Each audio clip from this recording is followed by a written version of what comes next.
What's good? What's good? Let's begin. Expose him! Expose him! Expose him! In the anime community, there exists a concept known as the agenda. I'm sure some of you are familiar with it. For those of you who aren't, it essentially means no character or concept in a given piece of work is above criticism. If you're aware of what a potential man is, think Megumin from JJK, then you're already locked into the correct lane of thinking. If Usopp from One Piece comes to mind, again, you are locked into the correct lane of thinking. For the longest while, there was a character in my favorite anime that I always felt was fraudulent, ever since I was a kid. I just couldn't prove it, and the shit had me feeling like I was dokes. Well, with the passage of time, all or most things become possible, and luckily for me, I'd get my opportunity to properly voice my issues. To be classified as a god while throwing up numbers like these? Insane work. So ladies and gentlemen, this is Expose Him, Supreme Kai.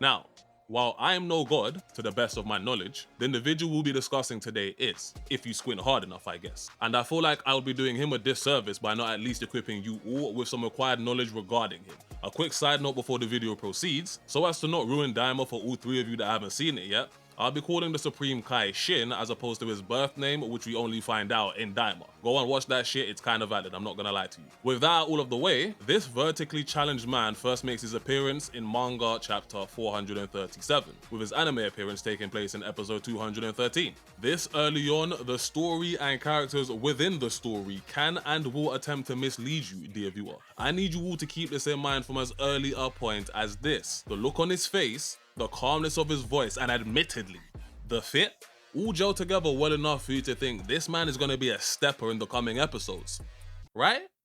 Well, let me continue. Shortly after his introduction, he is directly responsible for allowing my favorite teenage Saiyan, your favorite teenage Saiyan, come on now, Gohan, to be drained of his energy and left face down in the tournament ring, in front of thousands of onlookers, some of which might be baddies, I might add. Egregious work. Truly, I might just end the video right here if I'm honest. In all seriousness though, the white mohawk having man actually had a plan, and our boy taking that hit was just an unfortunate necessary step in that plan.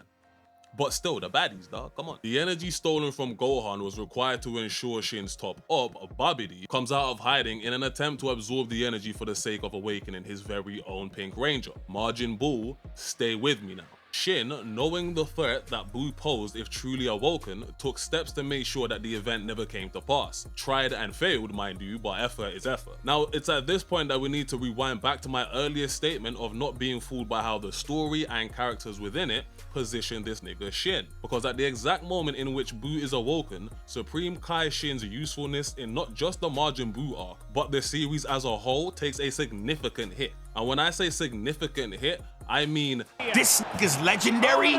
Based on what? before anybody starts screaming blasphemy, allow me to land my boat, let me cook, as the youth say. Shin, much like other members of his species, are known as Glind.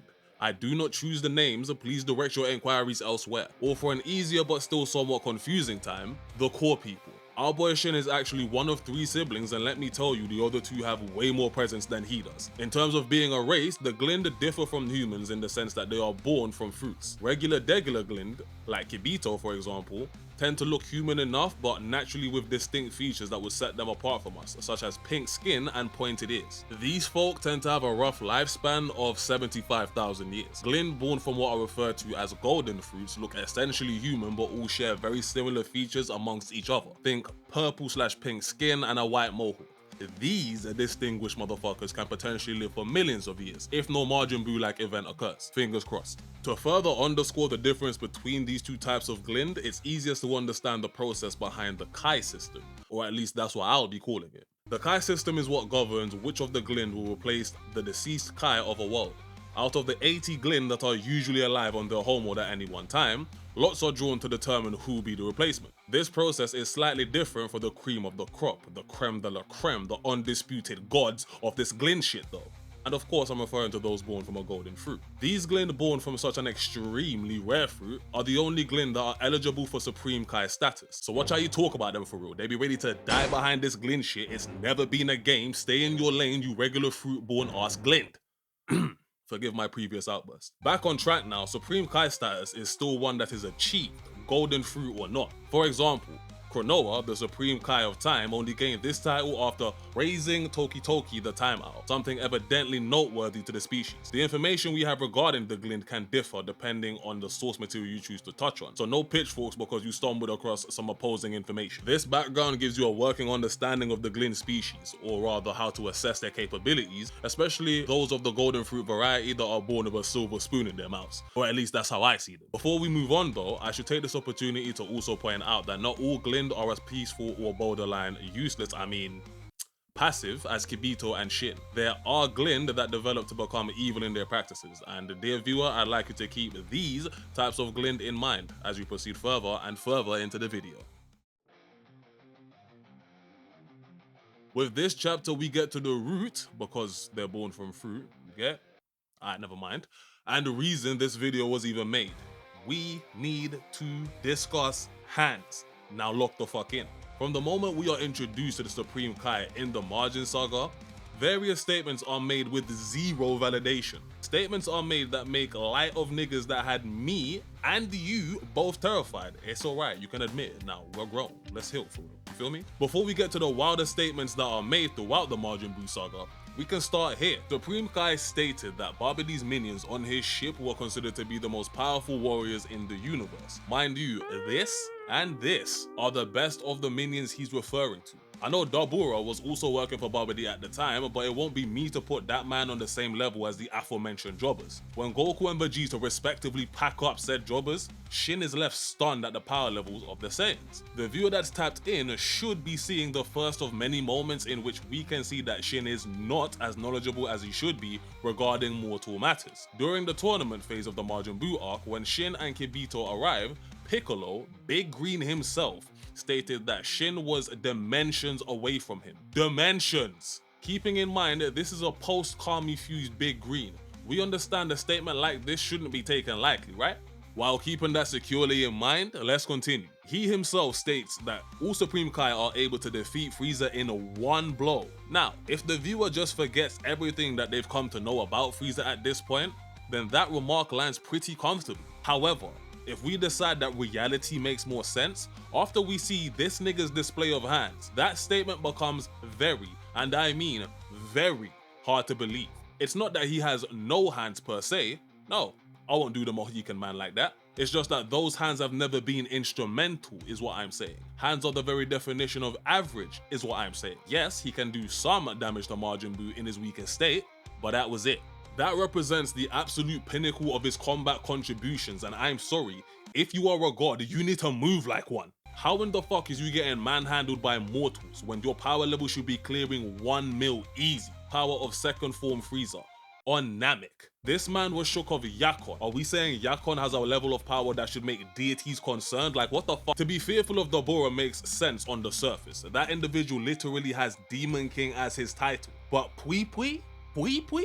Come on now. To add further insult to injury, Babidi, the scrawny, shriveled up wannabe antagonist, yeah, that thing genuinely believes he could take our boy Shin in a 1v1. That should concern you. This guy governs a quarter of our known universe, and because Babidi was so weak, Piccolo felt killing him was a waste of energy. Even when fused, the result, Kibito Kai, is still mid. Let's move on before I lose the desire to even post this shit. Like, this is pissing me off.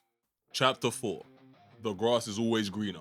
The clearest comparison we can draw between Shin and someone like him is someone I'm sure you could all tell will be making an appearance at some point in this video. We know him, we fucking hate him. Please put your tomatoes in the air for Zamasu, the Universe 10 Degenerate. With introductions out of the way, let's get into why I even care to include this bum in the video. From he first makes his appearance in the manga chapter 16 of Super, the presence he carries is infinitely more impressive / imposing than Shin's ever was. Granted, by this time in the series, the whole dynamic between Gods of Destruction and Supreme Kais has been fleshed out more, which means by now we objectively recognize that there are other deities more powerful than Shin. That being said, however, the level of combat potential Zamasu displays, even as an apprentice to Gowasu, Universe 10's Supreme Kai, stay with me now, dwarfs anything we've ever seen Shin display. Zamasu would go on to pose not just a threat to his own universe, but that of Universe 7 as well, and all the while, what could our Supreme Kai do? Absolutely nothing. The extent of his contribution is arriving with past Gowasu, which itself did nothing because the Talk No Jutsu Gowasu attempted on Zamasu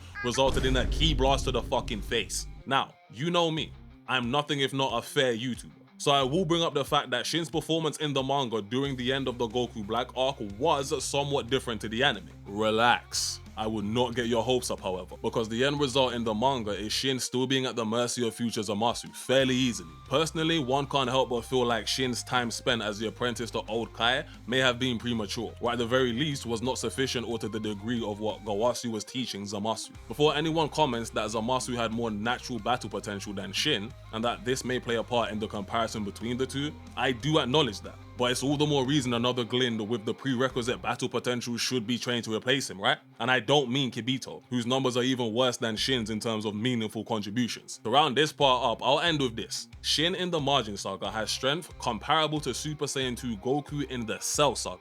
Zamasu, by the time of the Goku Black arc, has power comparable to Super Saiyan 2. So the gap in ability between them should not be as big as it is. I am sorry, I am not shooting that man Shin anymore, bail.